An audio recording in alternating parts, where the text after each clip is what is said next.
What's going on, everybody? My name is XCalion, and I have a nice little story for your afternoon on April 15th, 2022.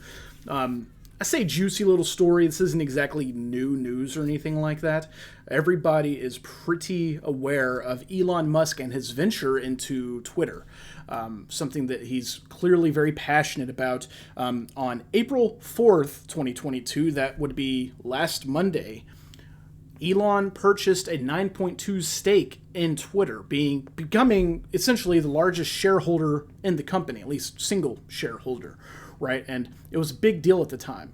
I've heard people say 9.2%, that doesn't seem like very much. Well, whenever you consider how much percentage, just a normal everyday like average Joe might own, at, percent of a percent, maybe, right? Like it's a big deal.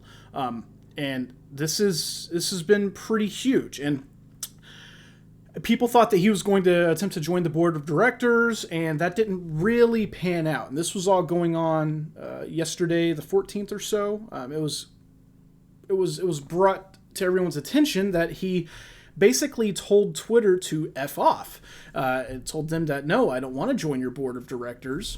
What I want to do is purchase your company. So either you sell me your company at $54.20 a share, or basically I'm going to, flood my shares into the open market, basically tanking Twitter stock.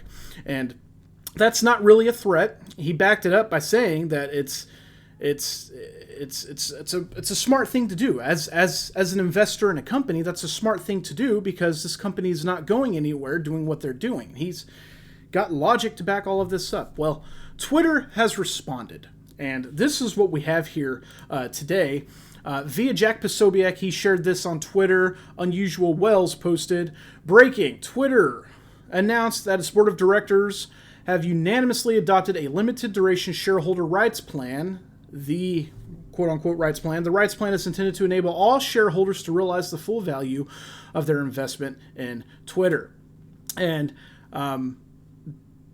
that's really it. Like, this is just something they decided to do, and according to Jack Posobiec, Twitter's board is now in breach of their fiduciary duty, and as one of the largest shareholders at Elon Musk, can and should sue them and every other shareholder. Titanic liability. This is a pretty big deal because it appears that what is going on here is that Elon has basically, there's this term that gets used today, 4D chess. He's playing 4D chess. Everybody said that about Trump. He's playing 4D chess. Well, Elon is actually playing like 8D chess at this point. Like, he is so far ahead of the game on Twitter, and I honestly believe that they played right into his hand with this move. So it'll be interesting to see what happens, what comes from this. People are freaking out over this thing, right? We have here via the Yellow Hammer, the media and the Democrats freaking out over Twitter and Elon Musk is pretty telling. Twitter may not be a public square, but the debate over the spirit of the First Amendment is alive and well, both on the platform and off. Billionaire Elon Musk is making a play to change the conversation on the platform by becoming the company's largest shareholder. The employees of Twitter and the mainstream media users on the platform hate this idea because they see it as another left-wing platform to promote their chosen agenda. This is clearly a right-wing column. Del Jackson. I'm sure that this is Yellow Hammer. I've never heard of this publication before, but it sounds like a right-wing organization. So take this as you will, but it's not entirely wrong, right? It's not wrong. Like, people are freaking out over this stuff, and you can't really deny that Twitter is a platform for the left wing to promote their agenda, right? At least even people on the outside starting to see this. That's absolutely what it looks like because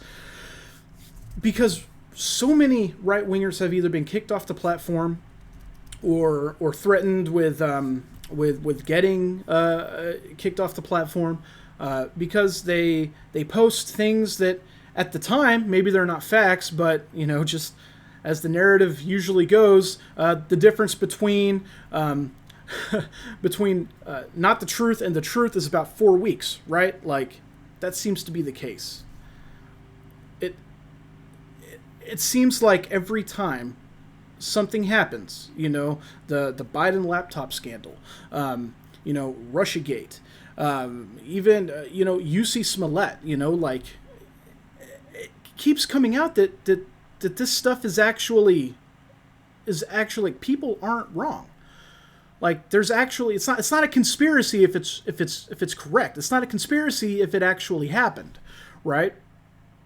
This guy over here commented on somebody's post, but he said, Elon, define what journalistic free speech mean.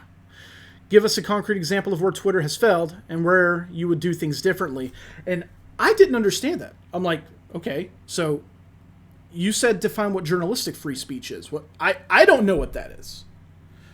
So I commented, I disagree with the phrasing. How does journalistic free speech apply to Twitter? Twitter claims to be a platform and gets all the legal benefits that come along with it while acting as a publisher and banning speech they claim is false or hateful.